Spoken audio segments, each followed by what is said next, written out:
సుప్రీంకోర్టులో బీఆర్ఎస్ అధినేత కేసీఆర్ వేసిన పిటిషన్ ఇవాళ విచారణకు రాబోతుంది. తెలంగాణ ప్రభుత్వం వేసిన జస్టిస్ ఎల్ నరసింహారెడ్డి నేతృత్వంలోని ఏకసభ్య విద్యుత్ కమిషన్ను రద్దు చేయాలంటూ కేసీఆర్ సుప్రీంకోర్టును ఆశ్రయించారు. ఛత్తీస్గఢ్తో విద్యుత్ కొనుగోళ్ల ఒప్పందాలు, భద్రాద్రి, యాదాద్రి థర్మల్ పవర్ ప్లాంట్ల నిర్మాణాలు జరిగిన లోటుపాట్లను విచారించేందుకు రాష్ట్ర సర్కార్ జస్టిస్ ఎల్ నరసింహారెడ్డి ఏకసభ్య కమిషన్ నియమించింది. ఈ కమిషన్ను సవాల్ చేస్తూ కేసీఆర్ హైకోర్టును ఆశ్రయించగా ఈ పిటిషన్ హైకోర్టు డిస్మిస్ చేసింది. హైకోర్టు తీర్పును సర్వోన్నత న్యాయస్థానంలో కేసీఆర్ సవాల్ చేశారు. కేసీఆర్ పిటిషన్పై ఇవాళ చీఫ్ జస్టిస్ డివై చంద్రచూడ్ ధర్మాసనం విచారణ చేపట్టబోతోంది. ఛత్తీస్గఢ్ నుంచి విద్యుత్ కొనుగోలు, యాదాద్రి, భద్రాద్రి థర్మల్ విద్యుత్ కేంద్రాల నిర్మాణానికి సంబంధించిన వ్యవహారాల్లో అక్రమాలు జరిగాయంటూ వాటిపై విచారణకు గత మార్చిలో కమిషన్ ఆఫ్ ఎంక్వైరీస్ యాక్ట్ 1952 కింద కమిషన్ ఏర్పాటు చేసింది. సహజ న్యాయ సూత్రాలకు విరుద్ధంగా కమిషన్ను ఏర్పాటు చేశారని, వెంటనే విచారణ నిలిపేస్తూ ఆదేశాలు ఇవ్వాలంటూ కేసీఆర్ హైకోర్టులో పిటిషన్ దాఖలు చేశారు.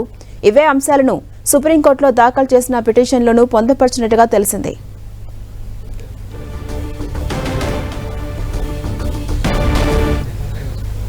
ఇవాళ తెలంగాణ సచివాలయ ముట్టడికి నిరుద్యోగ యువత పిలుపునిచ్చింది. నిరుద్యోగుల సమస్యల్ని పరిష్కరించాలని డిమాండ్ చేస్తూ తెలంగాణ నిరుద్యోగ సచివాలయ ముట్టడికి సిద్ధమైంది. ఎన్నికల్లో కాంగ్రెస్ పార్టీ హామీ ఇచ్చిన 10 ప్రధాన డిమాండ్స్ ను పరిష్కరించాలంటూ ఈ ఆందోళన చేపడుతున్నట్టు తెలిపారు.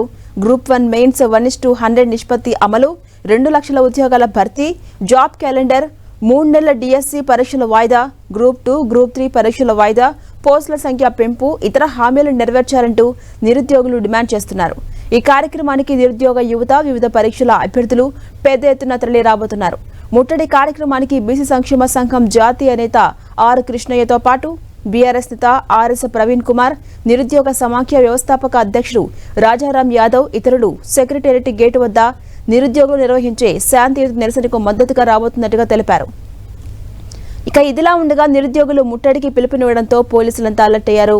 సచివాలయం వెళ్లే దారుల్లో భారీ బందోబస్తును ఏర్పాటు చేశారు.